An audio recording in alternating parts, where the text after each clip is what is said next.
TV and film as they happen, not just Rick and Morty, so if you like them or have a request, let us know. The Vindicators 3 Return of the Worldender was a pretty awesome jab at Marvel movies, with the Vindicators acting as an obvious stand-in for the Avengers, and Rick acting as a mouthpiece for people disillusioned with the rather formulaic state of popular cinema. They're the writers of their own press releases, Morty. They're a bunch of drama queens that spend an hour talking and 20 minutes jumping around while shit blows up. They're a phase. We did one. It was the big event of that summer. Let it die. But instead of focusing on Rick's beef with our Disney overlords, we're gonna set our sights a little higher today.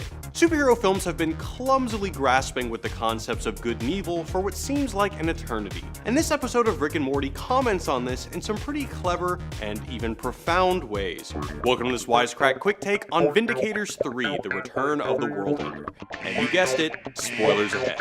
First, a recap. Morty gets to choose the next adventure with Rick, so he decides to spend it with his heroes, the Vindicators. In good Sanchezian fashion, Rick gets blackout drunk, destroys the ominous Worldender with little effort, and traps the Vindicators in a series of trials that ruins them. The real arc of the Vindicators 3, like another Morty adventure we know, is Morty's optimistic worldview crumbling around him. In the case of Me Seeks and Destroy, Morty's wholesome view of fairy tales erodes as the genre is subverted.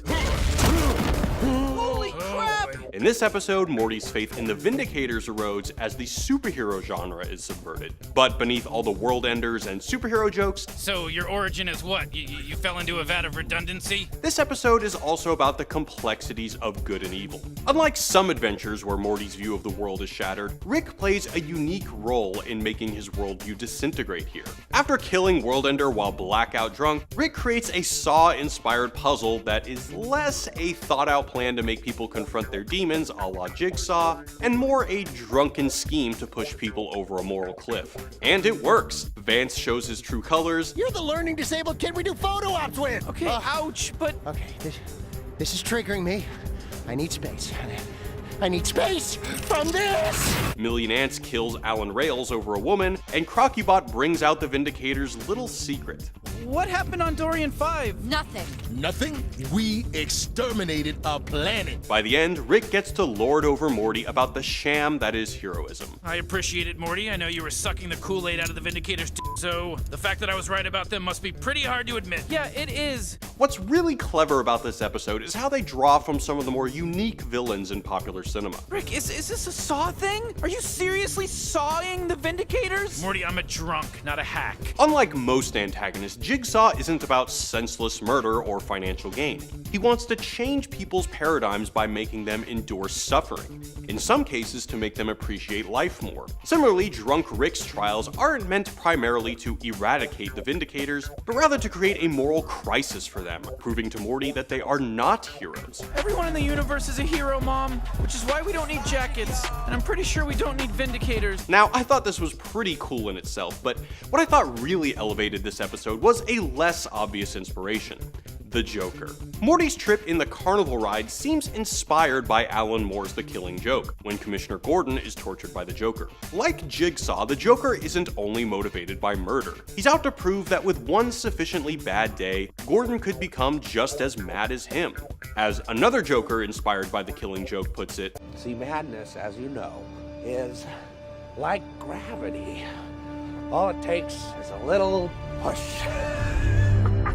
and what is Rick's shenanigans in this episode but to push the Vindicators to lose their shit? Just as the Joker infects the once idealistic Harvey with his nihilistic philosophy by killing Rachel and turning corrupt cops against him, so too does Rick turn the benevolent Vindicators into violent backstabbers, thus upending Morty's simplistic understanding of good and evil. Oh, I don't know. You managed to destroy just about everything today. The villains, the heroes, the lines between them, my childhood. Thank you. Okay, so Rick doesn't really buy that heroes are good, but there's a larger point about how the way we're spoon-fed narratives of good and evil is actually super bad. You know, narratives like this one. Everyone in the universe is a hero. All you have to do is know the difference between good and bad and root for good. But thinking in such simple terms can lead to problems. For philosopher Jacques Rancière, the problem with evil with a big capital E, you know, the kind in every single superhero movie, is that any kind of conflict becomes the ultimate struggle of good and evil. The value of winning that battle becomes Well, infinite. It's a fight for the soul of the world or galaxy or universe, all or nothing. So people can do even the worst in the world to achieve victory. But as the logic goes, isn't it justified? What's so bad about letting a few thousand people die if it means destroying ultimate evil? Well, What happened on Dorian 5? Nothing. Nothing? We exterminated a planet. Wait, huh? Doomnometron was hiding there. He's a shapeshifter. Destroying Dorian 5 was the only way to kill him. I could have made you a device to detect Doomnometron from orbit like that. what does this say about the Vindicators? To summarize Rancière, the problem with infinite evil, whether in the form of world destroyers or mortal humans, is they warrant infinite justice, the kind that doesn't really care about morals or the people of Dorian 5, and often even loses sight of the justice part. By the end of the episode, Supernova has also been infected with Rick's nihilistic philosophy, no longer believing in a real division between good and evil. However, she recognizes the simplistic division must be upheld. It's like you said, Morty. There's no right or wrong. Never said that. It's the galaxy's faith in the Vindicators that keeps the galaxy secure. She's willing to kill Rick and Morty, and even her lover to protect the perception that the Vindicators are good. It's not their actions that matter, it's the galaxy's faith in their actions that does. I'm pretty sure this is another shout out to The Dark Knight, which is probably the best example of moral grayness in a comic book movie. Where Batman lies about the goodness of Harvey Dent to maintain peace and order in Gotham, Supernova wants the galaxy to believe in a similar lie about herself. In both cases, people are advocating for a noble lie, the idea that societies can be built on a myth that maintains order, an idea made famous by the Greek philosopher Plato. And it's not the first time Rick and Morty has made this kind of Dark Knight-esque noble lie shout out. We found it inside a lockbox, inside King Jellybean's closet. We have to tell the people. Wait. Destroy it.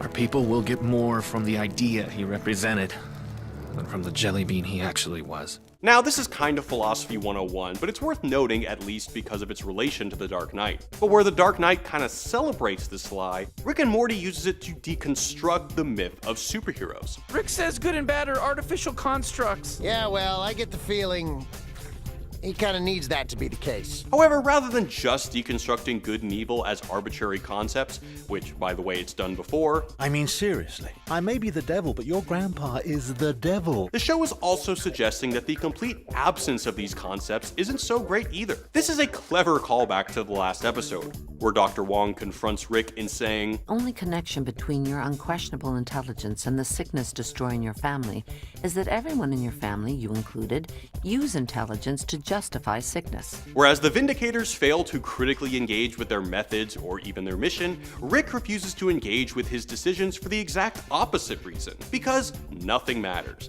And if nothing matters, and good and evil are just social constructs, then he can't consider his actions evil. He can just continue doing whatever the f he wants. So the episode presents us with two differing perspectives regarding good and evil, both of which are, in typical Rick and Morty fashion, completely dismal.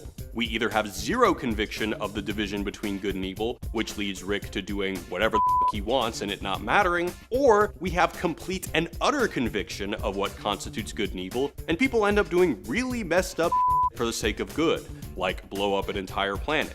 As always, in Rick and Morty, there are no right answers, only wrong ones. If you want to hear more depressing Rick and Morty philosophy, check out our Rick and Morty podcast, The Squanch. We're breaking down every episode in detail, answering your questions, and you'll even get to hear the Joker impression I've been working on for nearly a decade. It's getting there. Click on the link below or subscribe.